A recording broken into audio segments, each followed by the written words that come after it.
وقال النبي صلى الله عليه وسلم طلب العلم فريضة على كل مسلم.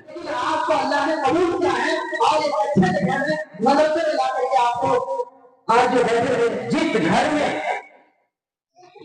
پڑھی لکھی ماں ہوتی ہے وہ گھر خود بخود ایک اسکول ہوتا ہے.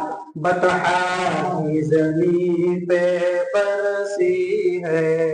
بچیاں جو ہے آپ لوگ علم حاصل کرنے کے لیے الگ الگ خطے سے الگ الگ گاؤں سے آپ لوگ یہاں پہ اکٹھت ہوئے ہیں. پڑی جگموا پنڈت بھایا نہ کوئی ڈھائی آخر پریم کے سو پنڈت پڑی. افلا ينظرون الى الابل كيف خلقت والى السماء كيف رفعت والى الجبال كيف نصبت والى الارض كيف سطحت. حالانکہ تعلیم و تعلم ایسی چیز ہے جو ہمارے اخلاق کو اور بہتر بناتی ہے.